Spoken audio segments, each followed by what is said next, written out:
3 December મંગળવારના રોજ રાજપાડી બિરસા મુંડા ચોકથી ઝઘડિયા સુધીની અમે જે પદયાત્રા યોજી હતી ત્યારે રાજપાડી પોલીસ ઇન્સ્પેક્ટર સુખમ ગોહિલ દ્વારા પોતે અરજદાર બનીને અમારી સામે મારા સહિત 13 લોકો પર ગુનો દાખલ કર્યો છે।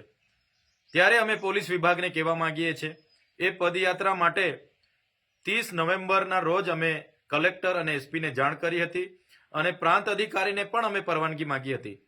કોઈ પણ જાતના ચૂંટણી કે જાહેરનામા ન હોવા છતાં પોલીસ અધિકારીઓના નકારાત્મક અભિપ્રાયોના લીધે અમને પરવાનગી આપવામાં ન આવી હતી।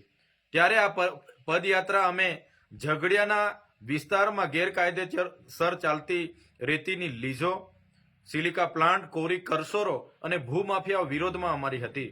સારા રોડ રસ્તા બનાવવાની માંગ, આ વિસ્તારમાં યુવાનોને રોજગારી આપવાની માંગ અને જીએમડીસીમાંથી દૂષિત પાણી જે નીકળે છે, જમીન સંપાદનો જે ગેરકાયદેસર થાય છે એના વિરોધમાં અમારી પદયાત્રા હતી। આ પદયાત્રા દરમિયાન અમે કોઈ પણ ખાનગી, સરકારી કે કોઈ પણ વ્યક્તિને અમે હેરાન કે પરેશાન નથી કર્યા કે નથી અમે કોઈ જગ્યાએ ટ્રાફિકને અડચણરૂપ બન્યા। છતાંય પીઆઈ ગોહિલ દ્વારા જે અમારા પર ખોટી એફઆઈઆર કરવામાં આવી છે ત્યારે એ પીઆઈ ગોહિલ અને એમના એસપીને હું કહેવા માંગુ છું, તમારા પોલીસ અધિકારીઓ હપ્તા ઉઘરાવતા હોય એવા 35 વિડીયો મારી પાસે છે, એ હાલના તબક્કે જ હું તમને આપું છું। તમે એ લોકો પર કાર્યવાહી કરો અને તમે જે અમારા પર ખોટી એફઆઈઆર કરીને અમારો અવાજ દબાવવાની વાત કરી છે, આ અવાજ સંવિધાનનો અવાજ છે, આદિવાસીનો અવાજ છે, આ અવાજ ભરૂચની જનતાનો અવાજ છે। એ તમારા જેવા અધિકારીઓથી દબાવવાનો નથી।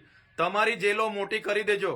અમે ટૂંક સમયમાં તમારી જેલ ભરો આંદોલન કરવા માટે આવી રહ્યા છે। આજે પણ ત્યાં એક મહિલાને ટ્રકે કચડી નાખી છે, ત્યારે અઠવાડિયામાં 2 થી 3 યુવાનોને આવી રીતના કચડી નાખવામાં આવે છે। એની જવાબદારી કેમ પોલીસ અધિકારીઓ નથી લેતા? એની એફઆઈઆર કેમ નથી ફાડતા? ત્યારે અમે ભરૂચની જનતા સાથે છે। કોઈ પણ આવા ભૂમાફિયા હશે, ઓવરલોડ ટ્રકના માલિકો હશે કે જે પણ લોકો પોલીસ અધિકારીઓ હશે, અમે કોઈથી ડરવાવાળા નથી। આવનારા દિવસોમાં તમારી જેલો ભરવા માટે અમે આવી રહ્યા છે।